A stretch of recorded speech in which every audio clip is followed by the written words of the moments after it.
edhe shoqërinë. Shkrimin tuaj unë fundit e kam lexuar ashtu si u thashë edhe pak më parë, si unë edhe shumë të tjerë që e ngrejnë këtë pyetje, ku janë intelektualët? Fatkeqësisht Shqipëria sot është në një gjendje afërsisht kome, do ta thoya. Përpjekje ka nga opozita për të dalë nga kjo kom, por opozita deri tani spaku është e pafuqishme për të imponuar dalje nga situata në të cilën jemi ne. Ajo çfarë do ta ndryshonte ekuilibrin dhe situatën në këtë vend do të ishin intelektualet. Po të bëjmë një llogari të thjeshtë, në universitetet shqiptare dhe në shkollat e larta japin mësim rreth 5.000 pedagogë, ndërta diku te 1.000 janë profesorë dhe profesorë të asosuar, ndoshta edhe më shumë pak. Po të marrim parasysh edhe shumë intelektual tjerë, specialistë, studius, shkencëtar, që punojnë në kompani të ndryshme si CEO, si menaxher, si administrator, dhe në administratën publike, po ashtu dhe tjerë, unë mendoj që shkon numri mbi 10.000 veta. Të kesh mbi 10.000 intelektual të mirëfill, do të thosha, nga pikpamja formale flas, nga pikpamja e formimit, nga pikpamja e shkollimit, dhe të shohësh në rrjetet televizive vetëm 10, 20, maksimumit 30 prej tyre, që t'i kontribojnë këtij vendi, por edhe nga këta 30 ju siguroj që 70-80% janë misionarë të pushtetit të mafjes dhe të vetë mafjes, të tjerët mund të mbrojnë diçka të drejtën, të vërtetën apo realitetin në të cilin jetojmë, është tragjike, është edhe komike, është edhe tragjike. Shoqëria shqiptare dhe çdo shoqëri në botë në situata të tilla, kur vendin e kap një mbiqeveri, një mbi shtet, nuk do ta quaja shtet paralel, po mbi shtet, sepse të dyja segmentet formalisht, segmentin institucional e drejton kryeministri, ndërsa përmbajtësisht segmentin mafios sërishmi e drejton kryeministri. Por kryeministri të segmentin mafios e ka vënë mbi segmentin institucional, sepse mafja imponohet parlamentit, legislativit. Mafja ka kap ekzekutivin dhe kreun e ekzekutivit. Kreu ekzekutivit ka kriju strukturat cilat koordinojnë punën e shtetit me mafjen dhe parat e qytetarëve që paguajmë ne, që paguaj unë, që paguani ju dhe gjithkusht tjetër në të vend. Merr dhe e adreson tek antarët e mafjes, tek kuponat e mafjes. Dhe përpasoj ne kemi një shtet mafios, total mafios. Kemi një shtet i cili nuk ka ndodhur ndonjëherë të jetë i tillë, jo në Europë, po as në Amerikën Latine dhe as në Afrikë dhe në Azi.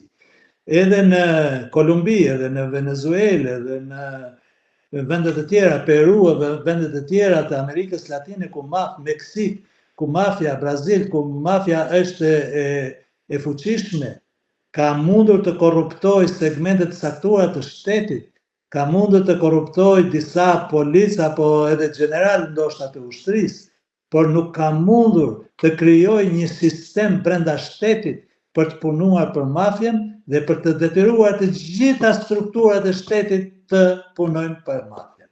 Nuk ka ndodhur në asnjë vend tjetër. Intelektualët tanë akoma thonë përgjegjësinë e ka opozita. Unë nuk them se opozita është perfekt, në mënyrë kategorike. Kam objeksionet e mia, kritikat e mia dhe madje nganjëherë i shpreh edhe publikisht, diku me nënkuptime, diku drejt për drejt, diku, por jo publikisht i shpreh 10 herë më shumë se sa publikisht. Por nuk mund të fajsosh opozitën pse kryeministri i Shqipërisë instalon mafjen në Shqipëri. Më lejoni të them një shembull. Kreu i sotëm i opozitës 6 muaj përpara se mbasi kishte marrë pushtetin zoti Rama, në një bisedë më thoshte se 2 kapot e hakmarrjes për drejtësi kanë shkuar në Himar, i kanë bërë presion një biznesmeni Himariot që kishte marrë një tender për 4 milion euro për të ndërtuar një rrugë. Biznesmeni lidhur me Koço Kogdhimën, atëherë zëvendës kryeministër, dhe i thonin biznesmenit hiq dorë nga tenderi se atë do ta marrim ne. Në momentin që biznesmeni heziton të heqë dorë nga tenderi dhe nuk pranon, njëri për këtyre kapove të hakmarrjes përditësi nxjerr telefonin dhe merr kryeministin. I thotë, "Ore, ky nuk pranon." Kryeministi thotë, "Ma jep mua në telefon." E merr në telefon dhe i thotë, "Bëj siç thon ata dhe mos e zgjat." Kur ma thotë Skali Berisha këtë 6 muaj pas se kishte ardhur pushteti Edi Rama, nuk e besova. Dhe i thash, nuk është e vërtet, doktor. Nuk ka mundësi të jetë kjo. Nuk ka mundësi të jetë kështu. Nuk mundet kryeministri i vendit të bashkëpunojë kaq hapur me kapot e bandave dhe të madje të një bande terroriste. U detyru dhe më tha, erdhi vetë personi dhe ma shpjegoj situatën, sepse ishte shumë i revoltuar dhe donte të shprehej diku. Po sot për herë të parë po e them, këtë mbas 12 vjetësh më shumë. Nuk e besova atëherë, por vazhdimisht më ka ngacmuar ideja që diçka e tillë është e vërtetë. Sot jemi para një situate që kjo që po tregoj unë s'është asgjë para gjithë atyre çudirave dhe veprimeve mafioze që ka kryer kryeministri i Shqipërisë në krye të shtetit shqiptar. Në këto situata, heshtja e intelektualëve, heshtja e profesorëve, heshtja ime, heshtja kujdo tjetër, madje heshtja edhe qytetarëve, është vetvrasje. Është vetvrasje, por nuk është vetëm vetvrasja jonë personale, individuale. Është vetvrasje e kombit. Heshtja intelektuale do të thotë që shpirti i kombit të vdes. Por me Metakif, ai që ka bërë hymnin kombëtar të Turqisë, por që ishte nga Kosova, një poet i jashtëzakonshëm, shkruan me një libër të tij dhe thotë: "Tregom një vend me shpirt, një komb me shpirt të vdekur dhe mbetur gjallë." Ne po na vdes shpirti. Vdekja intelektuale është vdekja e shpirtit të kombit. Në këtë kuptim, sinqerisht jam shumë i shqetësuar për këtë aspekt. Nuk pres asgjë nga opozita, sepse në opozitë nuk janë pak ata që blihen dhe shiten.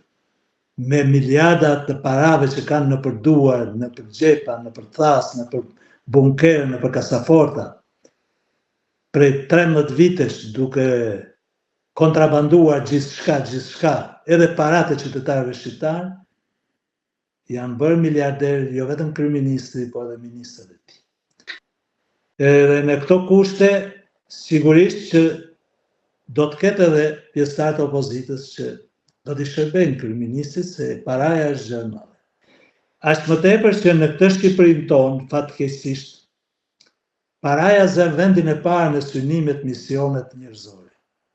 Nuk është idealizmi, nuk është atdheu, nuk është kombi, nuk është flamuri. Janë pralla të gjitha ato që thuhen nëpër ekrane televizive për të dukur: Bashkim Kombëtar, Flamur Kombëtar, Ismail Qemali, Skënderbeu, Nën Tereza e gjithë tjerat, janë pralla pafund të cilat i besojnë njerëz naiv, por do të ishte turp t'i besoj unë, sepse të jesh nacionalist, të jesh atdhetar, të duash vendin, të duash kombin, të duash familjen, të duash pronën, të duash pragun e shtëpisë, të duash odborin e shtëpisë, të duash edhe qenin e shtëpisë dhe macën e shtëpisë, do të thotë të gjitha ato t'i tregosh me veprime, jo duke tundur një flamur në stadium.